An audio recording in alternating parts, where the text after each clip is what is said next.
Hmm. Yeah. Did you get my video about walking in the forest? I was watching one this morning where you're in the backyard talking about who is God, I think. Oh, the future of God. Yeah. Future of God, yeah. Okay, yeah. So, That as well. so Yeah. is there more after that, is it? No, I think there was one before that. Oh, okay. Just, it was a reciprocal one from your walk on the side of the river in the morning. Oh, no, I haven't seen that one yet. No, I'll have to chase that up. Yeah. Yeah. I put it in a few days ago, just on Skype. And I asked you, actually, do you prefer me not to put it on Skype? Should I put it on some other device? No, Skype's fine. But you never seem to go to Skype for some reason, because there were, I think, 3 videos that you at one point you hadn't looked at, and I thought maybe you'd prefer WhatsApp or something like that. No, I don't know what's happened. Yeah, just didn't see it for some reason. But anyway, it's all good.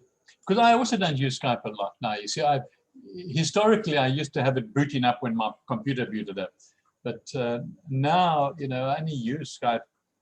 In fact, I don't use it. Just occasional message between Sue and I. We maybe share something or other, then we'll do it on Skype. But I don't use it for business and everything now. So it actually stays dormant until I open it. Okay. No, but that's fine. Just as long whatever you send it on, just keep it consistent, I guess. So yeah, that's always. I put it on Skype because you put it on Skype. So well, there you go. There you are. Creatures of habit. Creatures of habit. Creatures of habit. Yeah. So what's on your mind? Oh, not a lot. I've been listening to a book about Wabisabi. Wabisabi. Wabisabi. Wabisabi. Okay. It's a Japanese term. In the West, we probably associate it with, rustic, natural items. But in its true sense of the word, or the original meaning of the word in Japan, it's a little bit difficult to define, but essentially it goes to authentic nature, perhaps, life essence, or it's more of an experiential thing. It's something that you experience that's authentic and pure, so to speak. So it's like if you went for a walk in the forest, for example, it's an experience which is difficult to put into words, but something that you just know when you do it. Yeah. Okay. So and it goes to sort of like in Japanese culture, they try and sort of part of their culture, I guess, in some ways, and that's why you'll see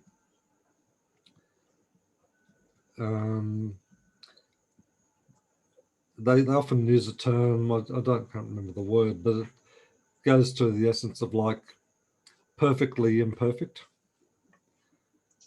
So recognizes, like, I guess from an individual perspective, it's that we all have our faults and flaws and so on, but at the same time we're perfect at who we are. And there's always faults and flaws, like in your flower garden you'll always see some flowers that haven't bloomed properly, or they might have some sort of thing, but they're still perfect in their own form, even though they have imperfections. Okay. So it's a fascinating term to explore in terms of, if you use that as an anchor point, then you can sort of look at nature and say, okay, well, what's the wabi-sabi connection? If it's often associated with like the Japanese tea ceremonies, which has a lot to do with mindfulness and simplicity and authenticity, I guess, in terms of its application. But they talk about, the beauty of it is not, the beauty is not something that you look at, the beauty is something that you experience. So someone might do like a Japanese, painting, might be like with calligraphy or something like that. And it's not just a case of, oh yeah, well, that's nice. It's a case of, when I hang that on my wall, it creates this atmosphere in my room, something that I experience, rather than just the item by itself. So it's quite a profound and deep idea, but it's sort of interesting because there's no real definition of it. You can't really get a single definition of what it is, Right. because of the experiential nature of it, I guess. But yeah. So I'm about halfway through that book at the moment, yeah, and I'm finding it fascinating, actually. Okay. Sounds interesting.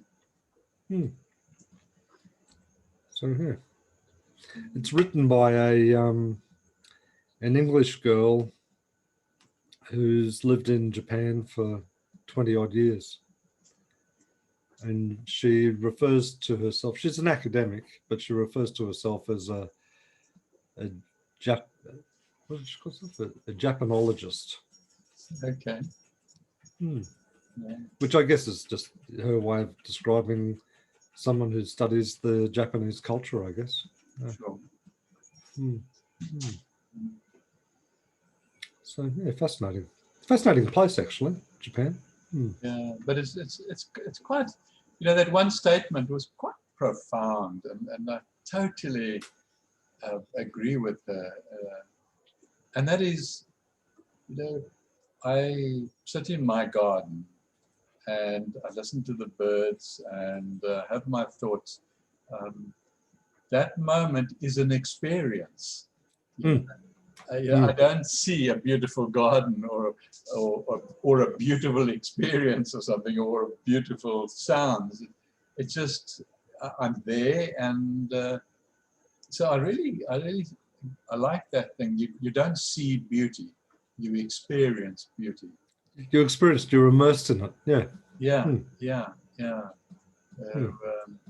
And I think probably artists and painters, and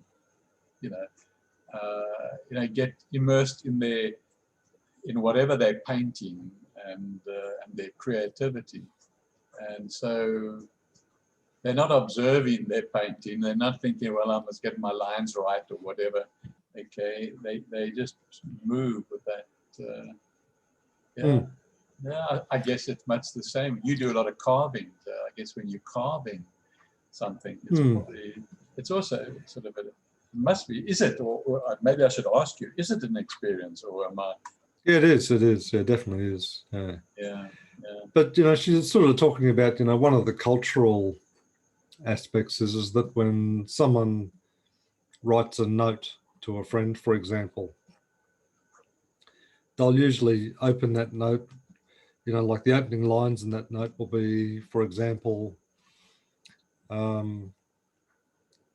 the first signs of the cherry blossom are starting to bloom. Yeah. The colours, this sort of hue of pink. And we just had some Chinese chives out of the garden there for on our meal last night.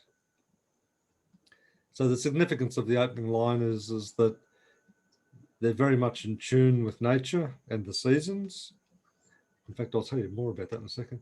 And that as part of that authentic grounding and connection with nature, it sort of sets the scene for how I'm about to engage with you. So it's a sort of a presencing. It's about a little brief window into this person's life now and how they're engaging. But interestingly, they talk about the seasons in Japan, and they don't talk about 4 seasons. They've actually broken it down to what they call as like micro seasons, which at the smallest level is 5 days. But generally they talk about 15-day cycles and how those 15-day cycles permeate through what in the West we would call, summer, autumn, winter, spring. Okay. So that's the level of awareness, is that they take it down to that sort of level rather than just saying, oh, we're in winter. So I don't know, we're actually here, so that's the level of awareness in terms of the engagement with the environment in which they live. Yeah. Which I think is wonderful, Isn't it just? Absolutely. Absolutely. Like in the East Indian culture, they're always very aware of where the moon is at, like where the moon cycle is at. And a lot of their the way they go about their life is very much influenced and connected with the moon cycle. So how food is prepared, how they treat their water, all of those aspects follows a process based on, whether it's a full moon or a waning moon or new moon or whatever as well. So I think it's the new moon, like the immediate time after a new moon, that they don't store any food because the energy levels are such that it will make that food go off very, very quickly. And as a result of that, at that particular time, because of any food that might be in your stomach, it'll increase the decay of that food. So that's a period of fasting for them, so that they don't have that food in their stomach. Okay.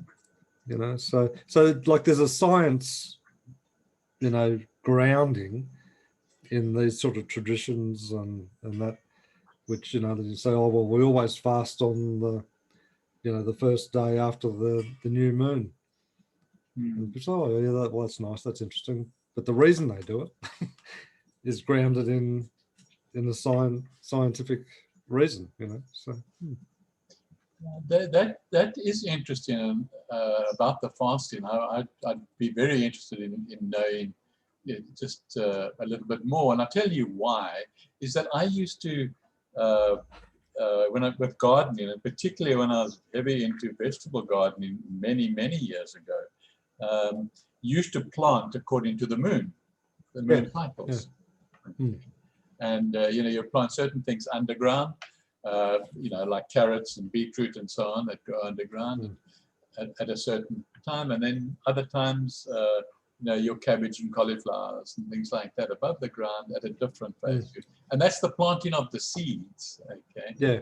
Yeah. So yeah, it's and it just really, it really means that, I believed it in those days. I still believe it. But now it must influence all the things that you're talking about as well. So, the moon, and you always mention, it's full moon now and whatever. You're always the one that remembers, when it's full moon. And so you obviously do pay attention to the moon cycles. But how they influence you, let's say, as far as your work is concerned, or as far as your, building something or renovating something, do you think about it in that term or not at all? So, yeah, sometimes. I mean, like it's a sweeping generalization, but I always find that when you're engaging with the general public, like in a customer service role or whatever, I always find that full moon and new moon, brings out the crazies. So, oh, what? Sorry. Brings out the crazy people. Okay. So or the people tend to have more extreme reactions. And that's sort of like what the yogic teaching is as well, is that the new moon will magnify whatever you're feeling, as will the full moon.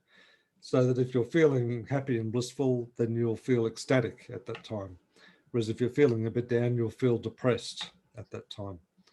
So then that's why they say, well, you're in control. You're in control of how you feel.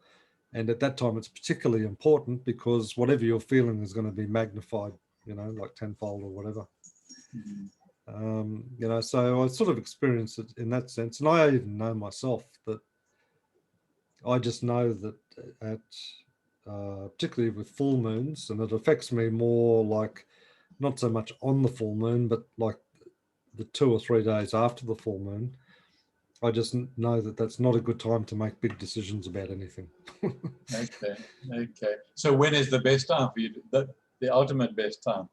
180 degrees from there, just I after think the new moon? no, I think it's in the run up to the full moon. Full moon, okay. Mm, Okay. mm. So, but the other thing too is when you also look at, say, you know, like in Buddhism, for example, the Buddha became enlightened on a full moon. You know, a full moon. I think in our calendars, I think it was around about March, I think.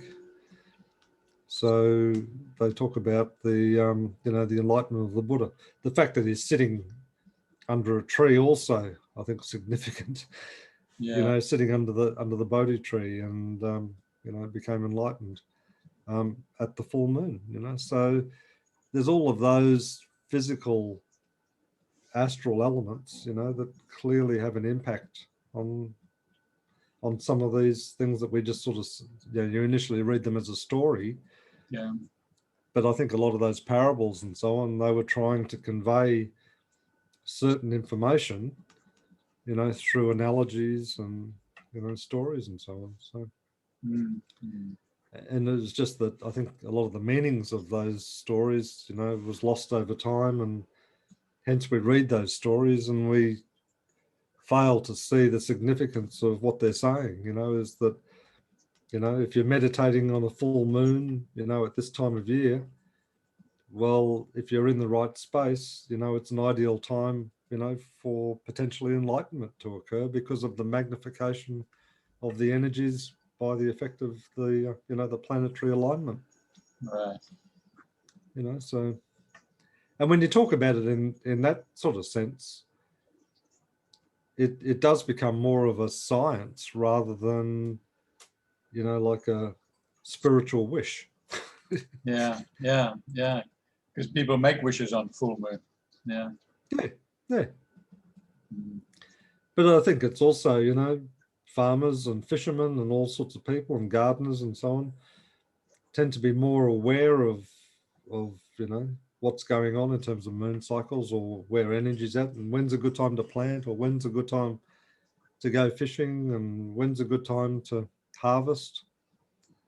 And it's not just based on folklore, it's, you know, potentially grounded in a level of awareness which, you know, enables you to see that, okay, well, from an energy perspective and from an alignment of a planet and from a health perspective or whatever, you know, this is the time to do it, you know. So, Right. Right. Right. And a lot of farmers and fishermen and that, you know, always used to, you know, historically in recent history, and I'm sure even in ancient history, would always keep very good, you know, journals and diaries of, you know, the cycles through the year and, you know, chart rainfall and all of those sorts of things, where they could see not only the short-term patterns, but longer-term patterns over longer cycles, like, you know, maybe over 50 years or 100 years or something like that, you know. So,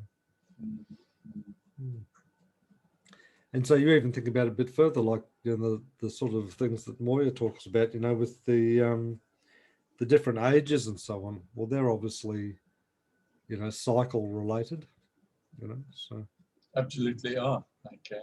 And then you get, you know, smaller cycles. Not, you know, not necessarily 300,000 years. Those are the you know, then you come down until you get the cycles in your body. Eh? Yeah. Well, there's that, and even as I said, like the Japanese, they bring down, you know, the seasonal cycles to 5-day blocks, you know. So yeah, yeah, yeah. So, you know, there's certainly a lot there that, as your awareness increases, you know, you can start to see some of these things, and it doesn't, you know, it sort of demystifies it, I guess, but it also heightens the importance of, doing some of these sort of ritual type things, not because they're rituals, but because it encourages healthy living, So Yeah. being in flow, being in harmony. Mm. And a lot of the indigenous peoples from right around the world, they tend to have those sort of rituals and traditions and things like that, don't they? Yeah. Even in Africa, like just the migrations and things like that. The animals seem very much in tune with it, don't they? So Yeah. But here too in Australia, the swallows, they go north, and you see them gathering together here, and then you see them coming back. Okay. Yeah. Well, certainly in Western Australia, but you saw it in Africa as well. Yeah. So it's very powerful, isn't it, in that sense? So Yeah.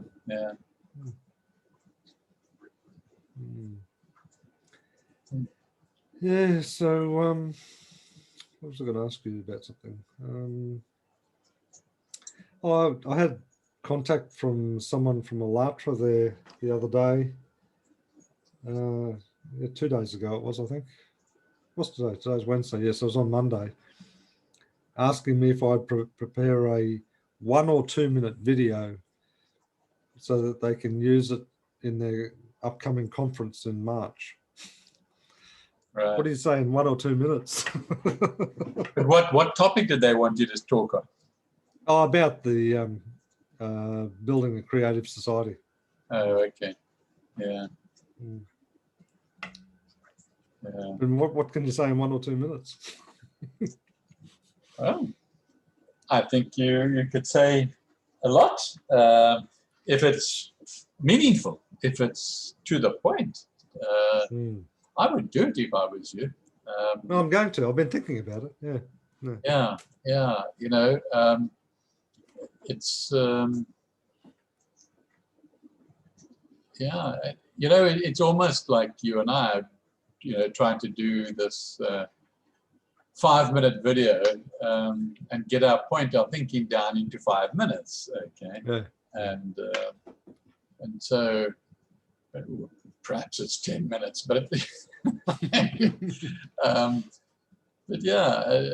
it's probably the same thing. It allows you now, not to sort of allowing you to say, well, get it down to even, and you've had practice now. I mean, you've done a lot of videos that some of them have been, short, like 5 or 6 minutes. So now you just got to halve that again. Halve it again, yeah. Yeah, and you can just, I guess, by speaking faster. But no, you can, through the points that you make, or the point that you want to make. Yeah. And I think, that's some of the stuff which has been shaping my thinking a little bit. Like it's sort of funny how, when I sort of pick up a book an audio book in this case, and start reading it, you start thinking about, okay, well, from a creative side perspective, lots of people are talking about, infrastructure and some of the broader values and stuff like that. But one perspective is that, well, how is this new creative society, what's it going to feel like? And very good. So but anyway, I'll keep on mulling over that and see if I can't. I've accepted the challenge, so right. See if I can't get that down. I think you will be able to get it down, and I think it will really be good. So yeah, give it and maybe practice as well. Get onto, you can, well, on your phone. You've got a camera, I forgot, but you can practice on Zoom and create your own meeting and just record it and then perfect it that way. Yeah. That's a good idea. Yeah. Very true. Mm. So have you heard any more from Logos, or was that last communication on Sunday the last you've heard from him? Or? Yeah, there was, I think, something from Lee. I just can't recall what it was. Yeah, it just said here that she had sent the link of my presentation onto Moya, and she says, yeah, he was very happy with your effort and your love of Logos, and thanked me for contributing, and that he will be in touch with me when the time is right. And yeah, thanks for this great effort. That was it. You know, so what's your expectation? Do you just think you'll just receive a message out of the blue one day that, okay, let's go and do this? I think a lot, there's no doubt, and has been for a long time, there's a lot happening with all of us that are linked to Logos. And that is on the inner. Things are happening on the inner, okay? Yeah. And we obviously, because we're in the third dimension, we're just not conscious of it. And so I think, and you know, we go, as Alatra says, you know, we actually exist simultaneously in 6 dimensions. Okay. So you know, we're talking about 1, 2, and 3. You know, so there are these other dimensions that that Moya does work, and he does work with the people that follow Logos, or just think about Logos. You know, he connects up with them. So there are those things happening. But to answer your question, I sat here the other day and I was thinking, okay, now I've got all my Logos books. You know, I don't have a bookcase, and so any books I do have, I gave all my books away in South Africa, but I kept my Logos books, and they're sitting in a garage, in the garage now, in a container. So whenever I want a book, I go there and I pull it out and so on. So I thought, now, do I put it back in the garage, or actually do I somehow find myself a bookcase or something? And I think, well, I don't really have the space for a bookcase. And so eventually I put it back in the garage, and I thought, that's probably for me symbolizing the time's not right. You know, should I do another presentation, like a follow-on, was a question I was asking myself. And I never really gave myself an answer to that, because maybe, you know, when the time is right, it would be good to have some preparation. But also maybe my consciousness will be different when the time is right, and I'd say things differently. So, you know, I get too intellectual in these situations, and then I must just leave it. And so I've put it away, and we'll see what transpires. And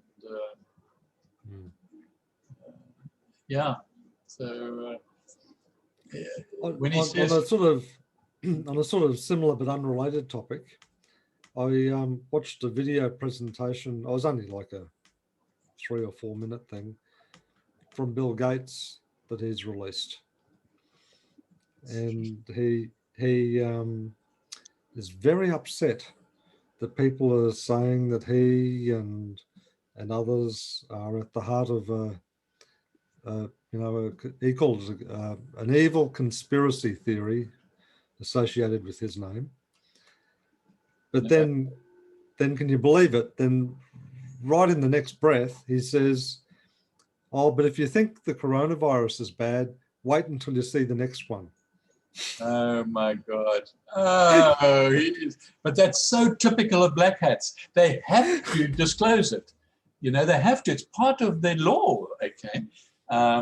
That's why they give you warnings before the 3 towers and things like that, 7-Eleven. They give you warning, you know. So this is a warning. I find that so interesting. Yeah, that's so interesting. Yeah. I just couldn't help but laugh. I thought, you know, he says, oh, it's just not fair. It's evil that people are associating my name with this. Yeah. But if you think that the coronavirus is bad, you wait until you see the next one. Yeah. No, you're obviously not involved in anything there, Mr. Gates. Yeah. The reset. Yeah. And yeah, interesting. I listened this morning to an interaction rather, probably than an interview, between Simon Parkes and a, he doesn't call himself this, but I think for the sake of clarity, he's perhaps a numerologist, okay? Yeah. And it was fascinating to listen because, you know, numerology, again, I must have done a lot of things in my life, but there was a period where my kids were very young, and I was now looking at numerology and looking what their names meant and looking on the day they were born and putting it all together, and it was all very fascinating. Okay? But then now, you know, in hindsight and look back then and listening to this interview this morning, I think, what is the purpose? Okay, numerology is definitely part and parcel of science, definitely, and everything can be translated into numbers, there's no doubt about it. But he was talking about everything associated with Trump. Okay, everything associated with Trump is positive. Okay, if you say the Trump Towers, okay, you know that it's a really positive number.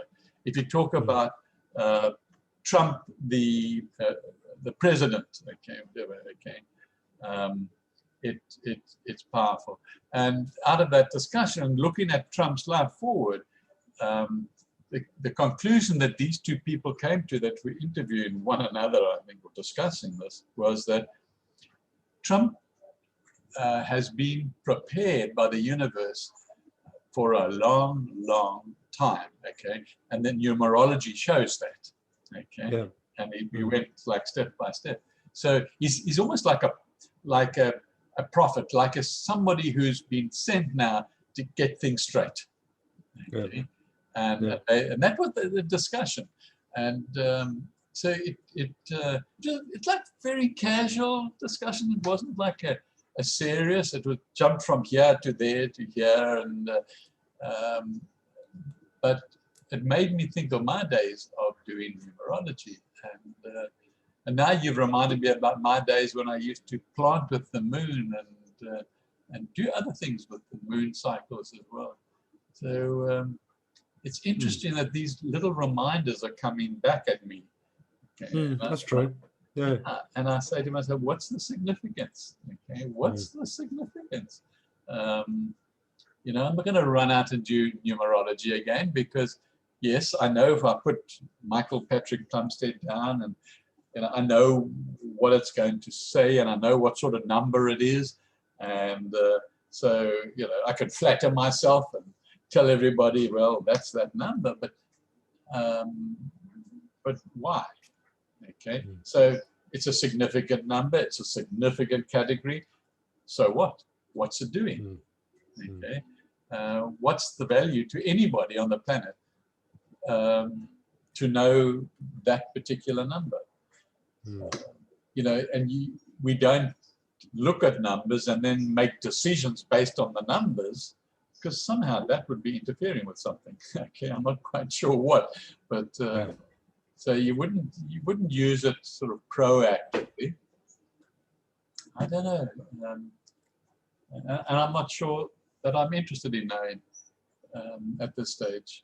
But if the universe wants other ways, they'll probably drop a book from the sky on numerology or something. Then I'll know that if it hits my head, that it's meant for me.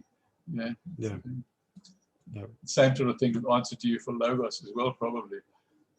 When the time comes, something will slap me in the face.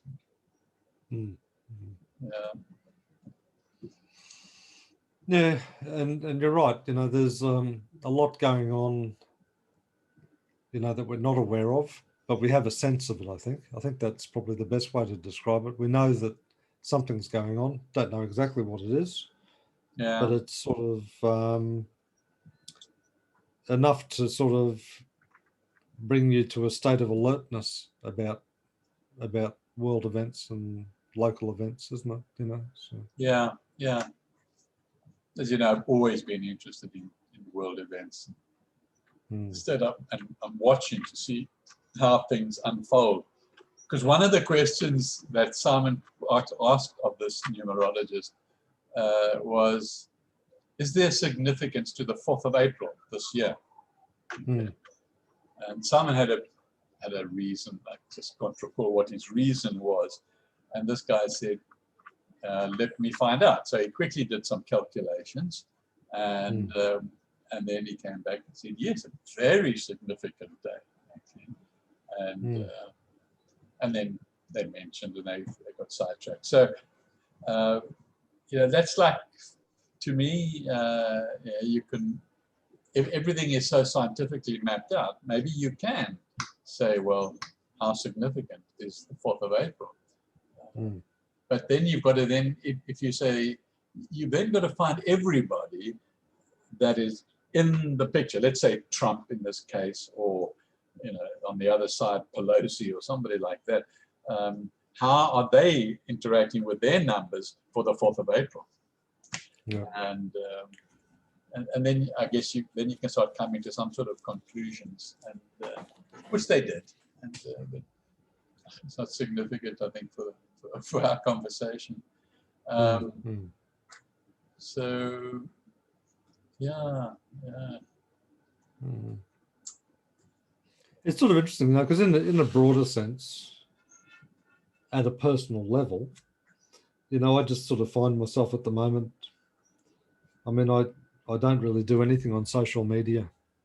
Haven't done so for probably 6 or 8 weeks, maybe longer. I don't know, you know. Yeah. I go on there, well, primarily to, like on Facebook, for example, to look at the marketplace and maybe just have a quick scan to see what some others in the circle are doing. But I haven't posted anything for a while, and even find myself having sort of thoughts about, oh, I wonder if I should just get off it altogether. You know, just drop it. You know, because then I sort of so like pose the question, why, or what would I miss? You know, or can I live without it? And yes, well, of course you can. No, not what. You don't ask what, you ask why. Okay.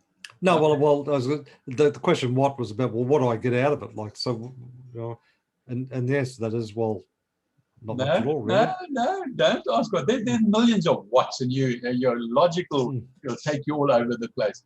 It's why. Why am I on Facebook? Okay. Why do I use Facebook?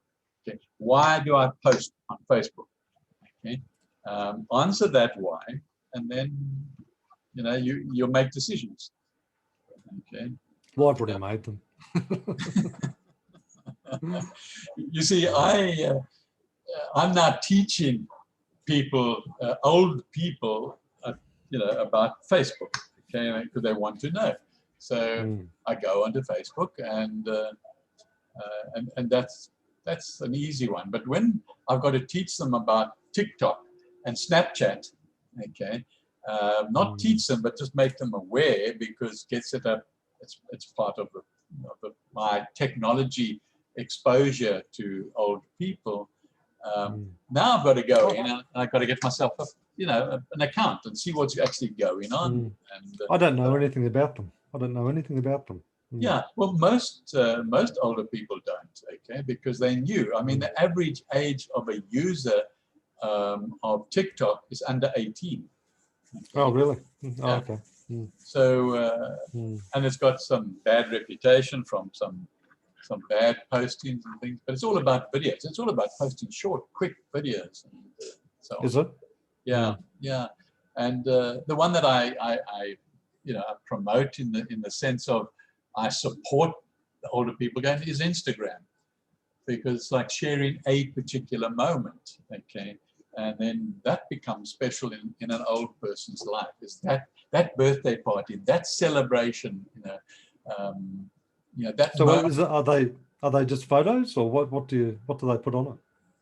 Instagram, it can be, you have to post, if you post anything, you have to post first and foremost a photo or a video. Then you add some text to it. Okay? Yeah. So it's not like Facebook where you can just rattle pages of text. Okay, this is first a photograph, and so it's first about a moment in your life, really. Okay, and so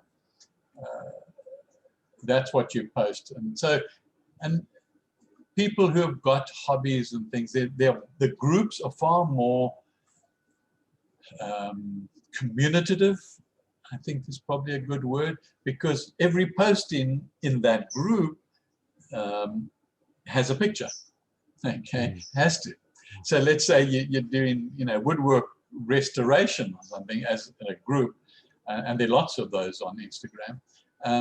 You would then first you'll be looking, without reading anything, you'd be looking at pictures, and if that's your enthusiastic hobby, then you just look at the pictures and you probably get a warm feeling just looking at the pictures. Okay,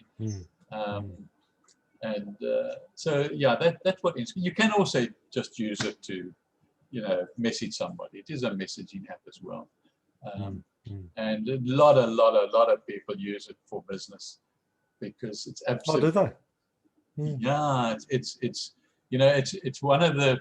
You include Instagram in your marketing strategy. You might include LinkedIn, but Instagram has very, very powerful links with marketing because it's all image, you see. It's all image related. And so, it's owned by Facebook as well, though, isn't it? Yeah, Facebook is you get sponsored adverts and you get different types of ads and you get promoted postings and you get all sorts of things. You forever seeing adverts on Facebook coming at you. Okay, but Instagram, it's not quite like that. It's not about a free app. Therefore, we've got to charge a whole lot of or get people to advertise on it. Yes, there are adverts, but it's more that there's an image that relates to one aspect of your life. You click on it, it takes you to a posting of a home page, and from there you can go off Instagram to a website. Okay, all voluntary clicks of your own. So if you're interested in that product, then you can go off, and it'll take you off, and you buy, off that. You can buy things on Instagram. Anyway, going on here, but it's something that you have the short videos, and you also have which are called stories, and then you have the long videos, which they call reels. And I was seriously thinking of doing my sort of garden chat or coffee with Michael on one of these things, and possibly on Instagram. Okay, now the story one is that's a bit too short. All right, that's 30 seconds. Okay, yeah. You're not allowed to go over 30 seconds. Because I can't even have a cup of coffee in 30 seconds or a mouthful of coffee. So, but then they do have the reels, and the reels have to be more than a minute, but less than 60 minutes. Okay. So, and I thought maybe that's better than posting it up on YouTube. But I'm not sure. Maybe I'd do it in both places and just see. Yeah. So yeah. So I'm becoming very familiar with some of the social media that I would have otherwise just withdrawn from. Are there any others that they want you to look at? You're talking about senior people generally. Yeah. The most popular is still Facebook at the moment. Okay, and it's really watching whatever videos on on Facebook. You know, in Facebook you get a category there that it's just people's videos and so on. But they're also on Facebook in order, because they say that's the only way they keep in contact with their children. Okay.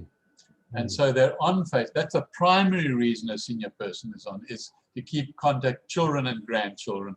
But even grandchildren becomes less of an issue. And their children aren't communicating with the old folks either.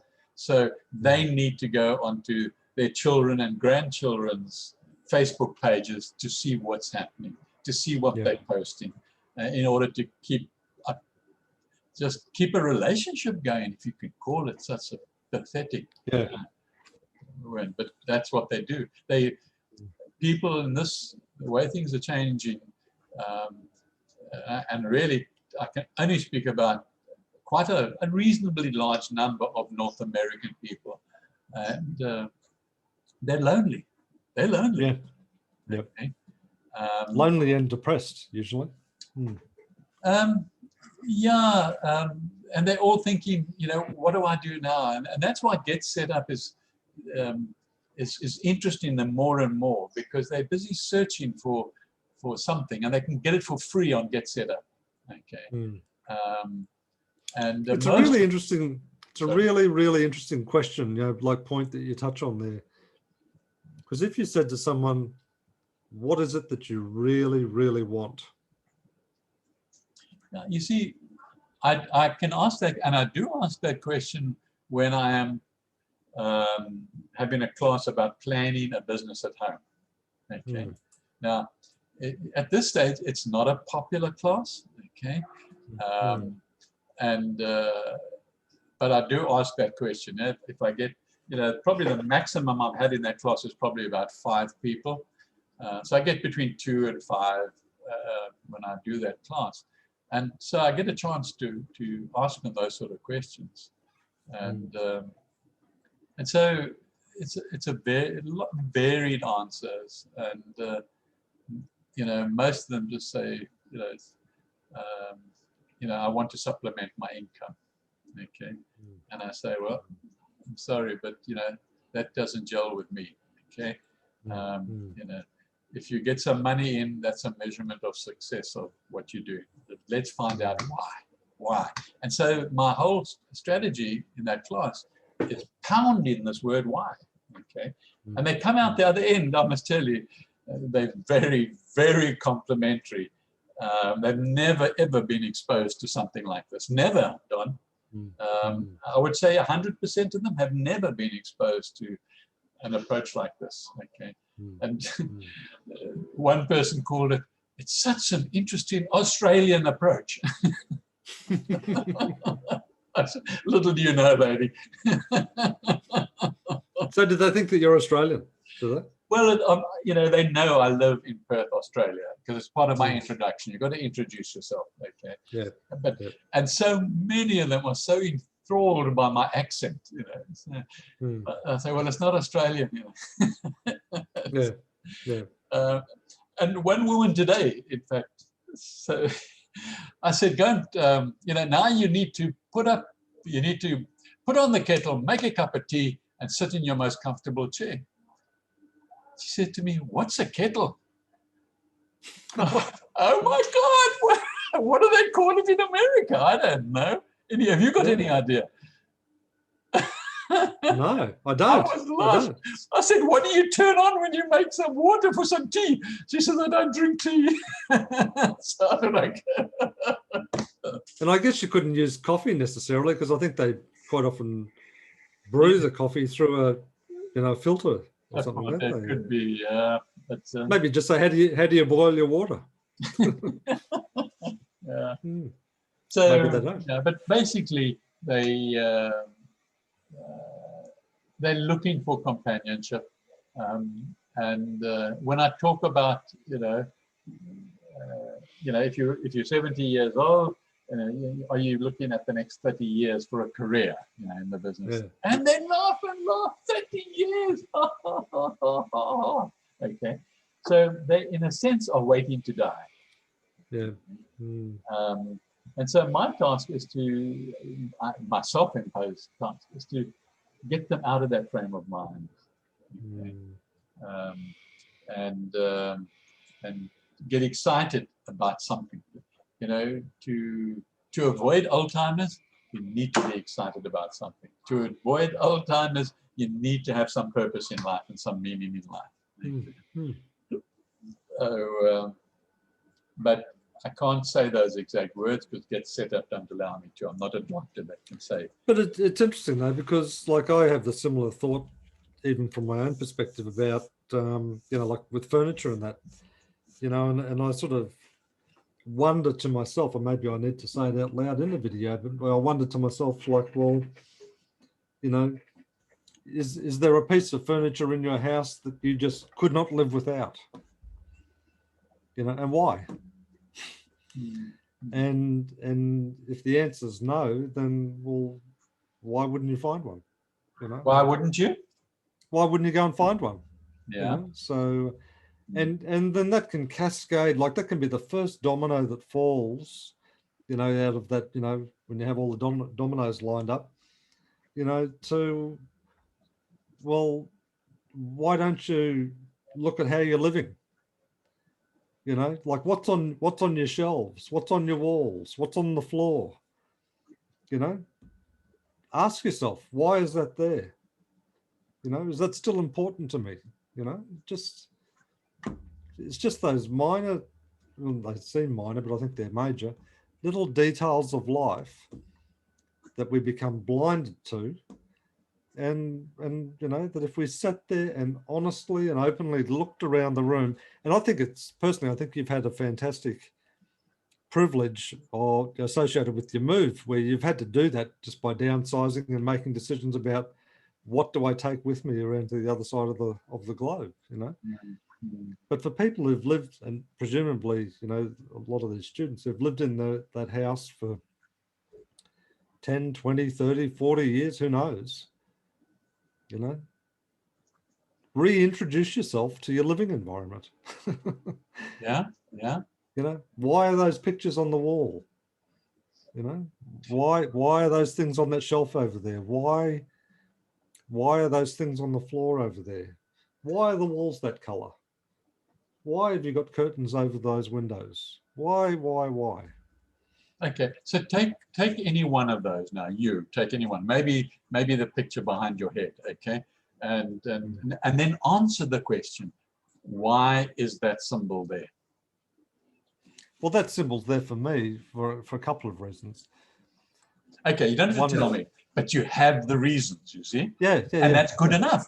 That you've got a why. You've got a why. Mm. You've answered the why. Okay. But if you take anything else that's hanging, I don't know if you've got just an ordinary picture somewhere, and you look at it and you say why. Okay.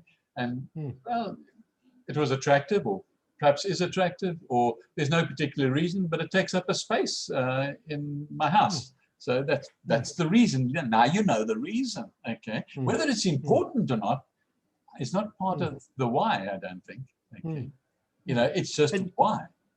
And you can develop a series of questions for yourself based on what you define as important for yourself. You know, like if I say to myself, you know, nature is a very important part of how I live my life, well, then it's a case of, well, why haven't you brought it into your house?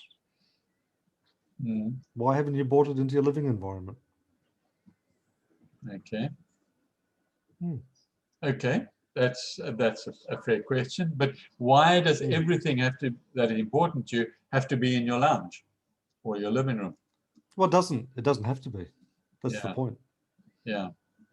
Because but if you've posed yourself the question and given yourself an appropriate answer, other than, oh, because it's always been there, or because that was my mother's, or because yeah, but you've got the reason then, you see. Whether it's important or not, that's a whole different set of questions at a different time. You know, I've never been attached to any piece of furniture anywhere. Okay, I haven't even been attached. I've made gardens wherever I've been. Okay, and wherever I've lived, and even if I'm renting for a year, I make a garden, okay, and then I leave it because I've now bettered it for somebody else, okay, that environment. And the same with furniture. I have no attachment. I could get up and go now, okay. My livelihood depends on me having a computer. So yeah, computer is important for my livelihood. But the desk and the lounge chairs and everything else, and even the stuff that, you know, my mom's, I'm not attached to. Okay, I've never been attached to a motor car or anything. So, you know, I can easily ask myself some of the why questions, and as you rightly say, moving from one side of the world to another, you certainly make decisions, but you start building up again the things that you didn't have. Okay. And then you probably got to leave them behind again when you leave again. So why do you surround yourself with those things that you build up again? What's that about? Because, you know, you need a comfortable chair to sit in. You need a bed to sleep in. Okay? So it's about utility. Yeah, it's just part of humanity. We certainly haven't invested in anything of a substantial quality, okay, at this stage, because it is such an unknown future for us. You know, we now tomorrow we're sitting down and applying now for another visa, and hopefully we're going to get it, and we've got to pay again. And so our life goes from year to year applying for a visa, okay. And so to invest in maybe a beautiful antique dining room table, you know, just at this point, short period in our life, you know, short period might be 5 years, it's irrelevant, okay. It's not an important part of our life. Lovely to sit at, but you know, a chair now is a chair. I insist on a comfortable bed because I have to sleep. If I sleep well, everybody benefits. My classes benefit. Okay? If I sleep badly, my classes take the brunt of it. But so I was just wondering then, in terms of a vision of a creative society, do you think everyone should have to reapply for a visa every 5 years?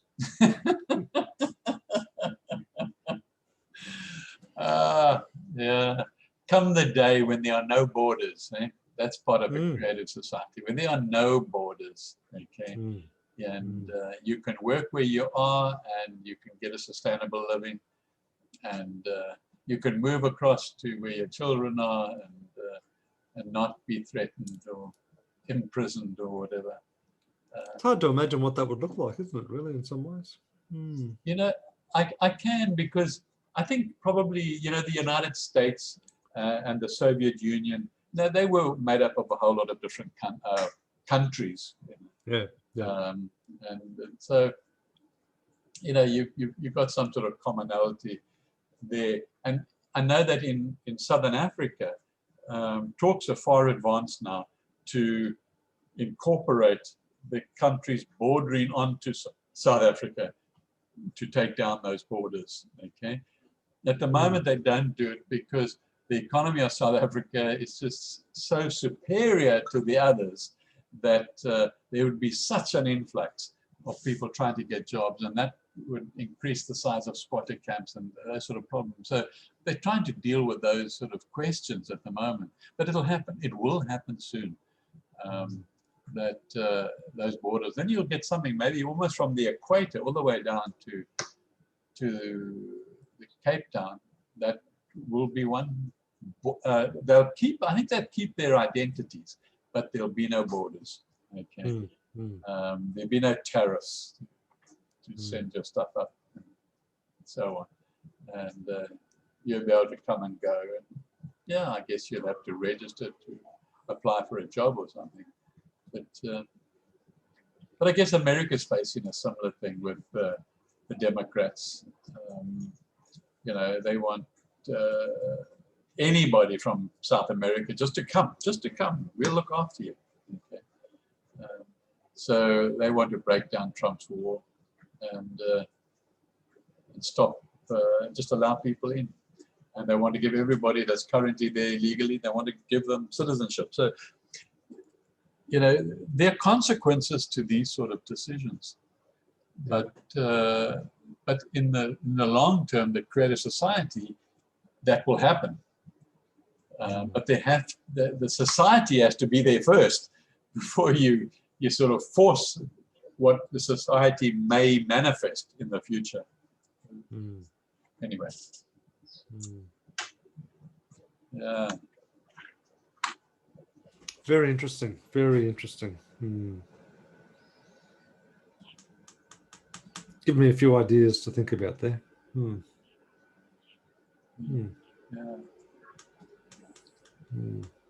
Very good. Yeah. Okie doke. Yeah, That's been probably a good place to end. Yeah. So no tasks we need to set ourselves between now and Sunday? What are your thoughts? I'm asking the question. All right. Let's see if we can assist you with your task for Elytra. Okay. Okay. How many minutes did they say you need to do it in? 1 or 2. 1 or 2. All right. Well, let's take 2. Okay, or 3 maybe. Okay. And probably the task would be not to think too much about it. Okay. So take an aspect, and then just and consciously look at the clock. Okay. And if you go over, then edit it before you post it. Okay. And don't put any fronts or backs on it or anything like that. Just it. Now, just repeat what they asked you to do. What was, or have you written it down somewhere? You can. Well, I've got it here on the message they sent me, I think. I think it came in WhatsApp, I think. You can put it on Skype if you like, or WhatsApp. No, I think it's right here, I think. Where are we?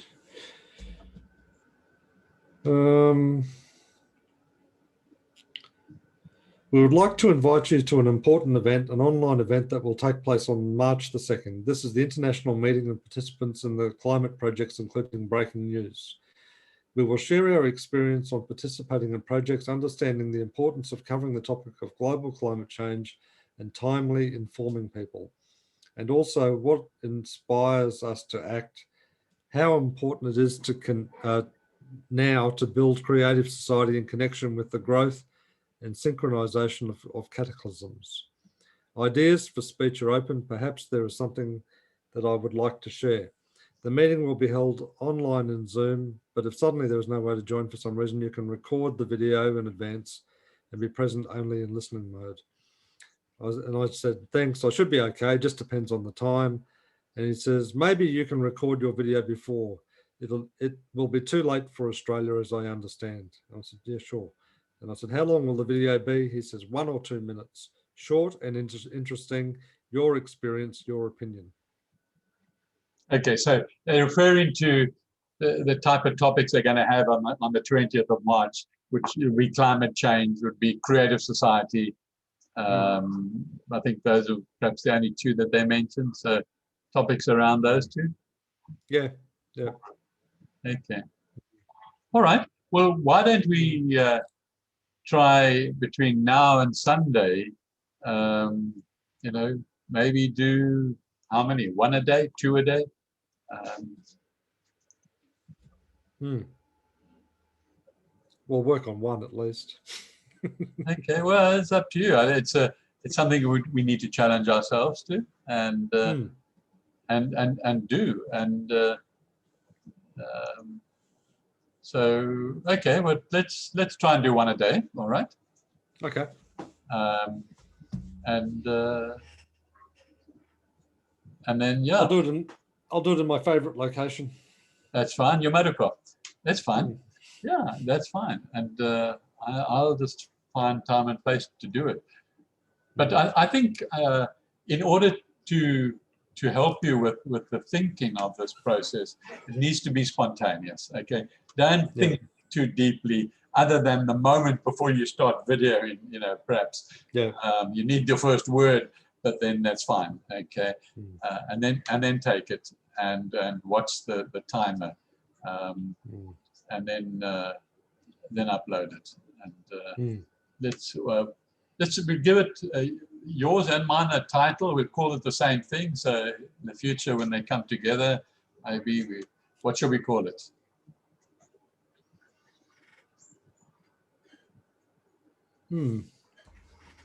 I'll have to find out what they call the conference. I don't think he said what it was, did they? The conference is I think it's just a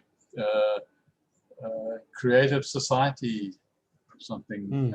I remember. Is that the one about what the prophets dreamed or something? Is that I think that's the label they've given us. What the prophets dreamed or something? Yeah, it is. It's got something to do with prophets as well. But so what do you want to or shall we each just call this between now and Sunday whatever we come up with individually? Yeah, let's do it. Okay. Yeah.